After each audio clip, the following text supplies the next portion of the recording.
Welcome to the Morning Clam Podcast. This week we're going to talk a little bit about the book called The Cleanest Race by B.R. Meyers, published in 2010 by Melville House. Today joining me again is John Poulot. Hello. And we are going to discuss what the book means to us, what the book should mean to people who read it, and talk a little bit about North Korea in general. We're also, I think it's very important to mention that as Westerners, we sometimes have a very simplistic view of North Korea and what happens in North Korea. We see it through our American lens or our Western lens. Sometimes we don't get the whole story, or we get a story that in some sense might be our own propaganda machine in the West. I think that this book gives us a good chance, or gives the reader a chance, to understand North Korea a little differently, and understands how North Korea uses propaganda to almost scientific approach, I think. Definitely. Right? Yeah. I think it's one of the greatest book that I've read on North Korea, really. I mean, I do have some problems with the book, but it gives a very good idea of the ideology and the propaganda that is happening in the book. Now, I've read many books in the past about North Korea, and the way I found this one was actually by a review by Christopher Hitchens, and the review was called A Nation of Racist Dwarves. So instantly I had to read that book. That title is kind of a catchy title. Well, definitely. And unfortunately he's pushing it very far, but Hitchens is not somebody to mince his words. And it is actually quite true after you read that book. I think some of my impressions of the book overall was I really enjoyed some of the illustrations and the pictures that were used in the book, where he demonstrated how the propaganda really is utilized. God, I don't even know what a comparison we could make. I mean, we have our own propaganda in the West, but it's not to the point. It's almost an equivalent would be advertisements. That's what it is. It's state-run advertisements of the same topic. Right. So just imagine every billboard that you see driving down the highway is all related to nation building or propaganda. Yeah. I have seen some not billboards, but some signs in Pyongyang that instead of saying, selling cars, they make only one car, but saying, we are happy. And there's a lot of buildings that do have that. Now, it's actually very important to have that, to reinforce the idea, because they actually think, or they sell the idea to the people in North Korea, that it is the paradise on earth. I hope the listeners, and I hope you don't take me the wrong way when I say this, but recently with the new president of South Korea, one of her campaign promises was to have a happy South Korea. So I think that that's kind of an interesting thing that, we use propaganda many ways. Our Western governments use propaganda. The North has utilized this to such a degree that they know how to get the emotional response. They know how to get people to believe in what they want and what they want them to believe. So I think as much as a book, as a historical nonfiction book about North Korea, it's also a book about propaganda in general, about how we can use signage, or we use metaphor.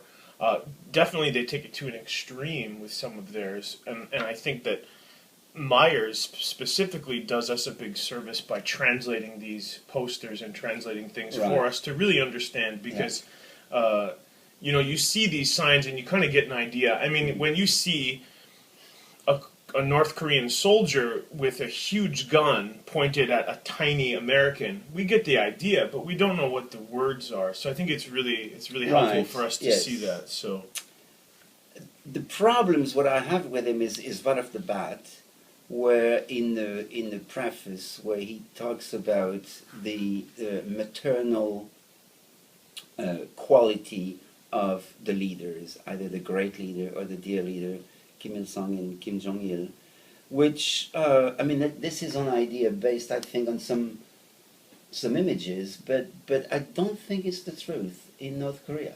And especially, the women have absolutely no impact in the country. There's one woman, and that's Kim Jong Il's sister, who is Kim Jong Un's aunt, and she's partly running the country now, but she's running it because she's part of the dynasty. But women, as you know, right now in Pyongyang, women cannot ride a bicycle. Although it's not run by women, a lot of the propaganda is designed to make to demasculate, I guess you could say, some of the leaders, to make them more maternal. A lot of the propaganda. Kim Jong Il used to wear high heels, so and the glasses too, I suppose. But I think their point about making it maternal would be a lot of the propaganda has pictures of the leader embracing the soldiers or embracing the citizens, leaning on the breast, not so much as a female male, but as much as they want to have that mother-like quality where they care for you, where they hold your hand, where I think that's the point where it's a matriarchal and not... Yeah, well, I do disagree with that. It is a masculine world over there, just like here, really. Right. And so I do disagree with that. In North Korea, the leaders are like gods.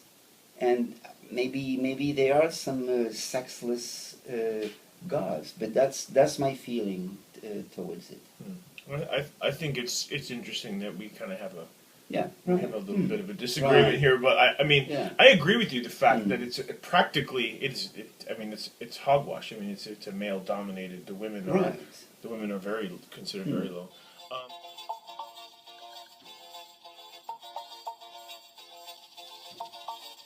The Korean leaders are not perceived and don't even perceive themselves as being overly intellectual. They kind of consider themselves more reactionary. If you look at the propaganda, a lot of the propaganda with Kim Il Sung or Kim Jong Il traveling around the country, they always have these faces, these looks of explaining something.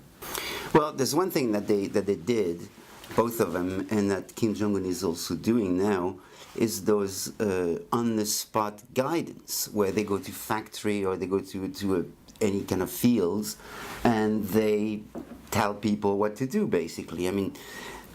You always see pictures of them going like this, like they know everything. There is that website, Kim Jong Il, looking at things, and that's kind of their own propaganda, and it is all because of the part of it is the Confucian thing, where they are the masters, they are the kings, and so when they say something, everybody has to listen.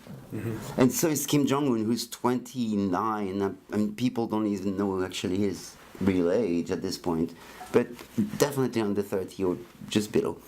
And so there he is, always now there's another website called Kim Jong-un looking at things, and where he goes, and then those 80-year-old people from the Korean army or whatever, who treat him just like if he were a king. Something that you maybe wanted to talk about earlier that I want to bring up is the parallels between the North and the South. Confucianism, of course, is one big argument for it, but also the way the Korean society works. And if you look at the dynasty, because it is a dynasty in the North, there's the grandfather, the son, and now the grandson. It was just like kings during the Joseon dynasty, which was the last ruling dynasty here that lasted for 500 years. So they really they really perpetuate this. Now, in South Korea, it is also the same, not politically, but economically. When look at the Samsung family, actually, a lot of times I heard some people say, Korean people, saying, and I'm sure you've heard it too, when they say, well, they are royalty, which they are, because the grandfather started the company. Now Igoni is the CEO, and his son Lee Jae-young is going to take over. So the parallel are extremely similar. I think that someone could write a book about the parallels between the dynasty of the Samsung company and the dynasty that exists in North Korea, because people do kind of believe in Igoni's. What was it? He went to Germany. He went to Germany and had the ideas for Samsung in a hotel room. For some of the products in a hotel room, and his followers here have reconstructed his. No, it's not his followers. I mean, it's the company. The company it's in Suwon, which is south of Seoul. Samsung company made the exact same room. They measured everything. They actually bought the furniture, and that's why he has his on-the-spot guidance. One thing that I always thought was interesting about how North Korea's relationship with the U.S. Now, if you really read into it, you'll find that the reason that they have to hate the U.S. more than they hate the South is because they have to blame the U.S. for preventing reunification. If you look at the way that they teach, the way the North teaches, is they talk about how the Yankees are preventing the reunification. And it was the Yankees that came in and started this problem. Right. And so, because if they admit that the Yankees, the Americans, were not the protagonist, the antagonist in the story, then what happens is North Korea has to realize that South Korea does not want to be a part of them, and that does not fit into the storyline. They also use American history against America. We were talking about this earlier, is that they like to talk about how the Americans destroyed the native population. Right. They love talking about how they destroyed their own native people, and that they make the parallel saying that they came to the U.S., destroyed them, and now they're trying to do it to them. So there's this perceived continual fear backed by some historical accuracy, which is kind of strange because they don't use a lot of historical accuracy, right? There's none. But they do use this as quite an effective tool. There's this story, I'm sure you remember. It was actually totally made up. It was fiction by a North Korean writer who concocted this story that some American soldiers took some North Korean and injected them with some kind of germ. The one thing that I wanted to ask you specifically about your trip to Pyongyang is, what were the streets like? What were the people like? Was there any interest in you, or were you kind of, did you kind of look like some, crazy character that people wanted? What was your impression of the people? Well, the streets, I mean, they were empty. There was no cars. Clean? Totally clean. It's a super clean city. I mean, it's a showcase city. So everything is super clean. We drove to Panmunjom, which is the DMZ, and there was no cars in the highway. Actually, I asked my minders to stop the car to take a picture because you're just hallucinating. I mean, it feels like, where are the people? Now, the people themselves, here in Seoul, people bump into you all the time. Nobody apologizes. There, it is the total opposite, where people see you and they're gonna take a beeline to avoid you. I spoke a little Korean at the time when I was there, and they were so amazed that I could talk. And my minders would always tell him he's learned Korean in Namchoson, which is the way they call South Korea. And so, of course, people were not curious. The guys were not, but my minders were. When we were in the car, I mean, they were really asking questions. One of the questions they asked me, which I thought was pretty terrific, I thought, he said, now when you're in Seoul, do you have guys with you all the time? And I laughed. I said, this is the only country in the world where this is happening. We always hear about the DMZ being the most secure border in the world, and it is, and I don't doubt that. But I don't think a lot of people really realize how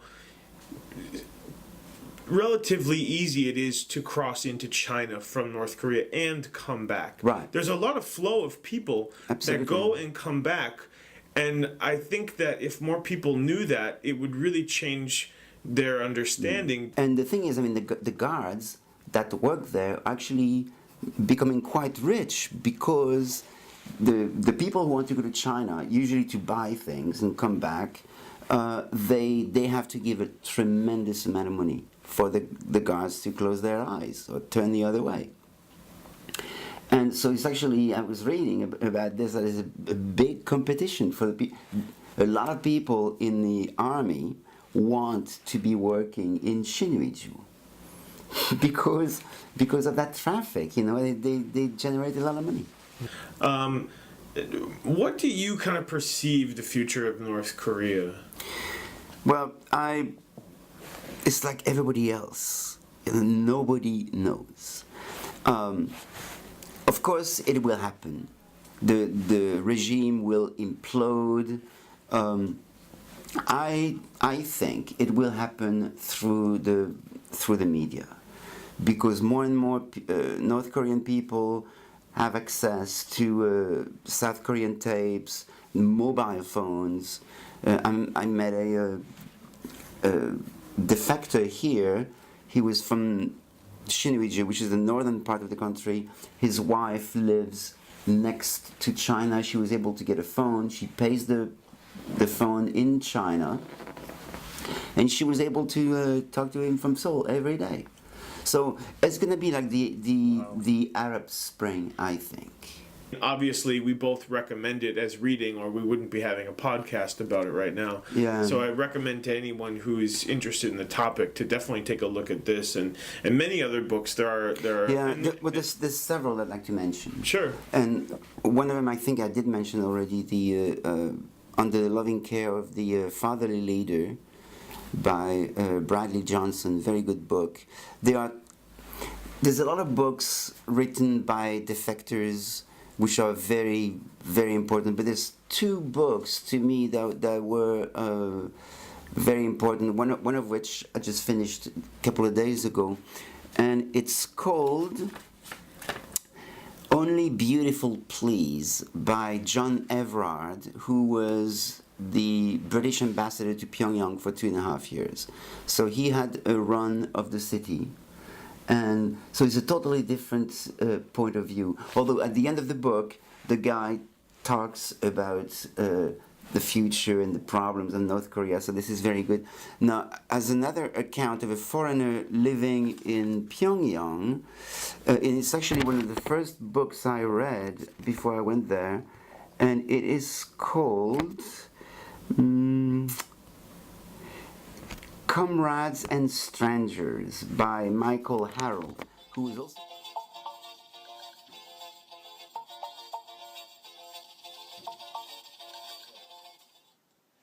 So, I have made a list of word association, 10 words, and I thought the theme should be East Asia. So, Aaron, first one is North Korea. Propaganda. Green tea. Yellow package. Tokdo. Farce.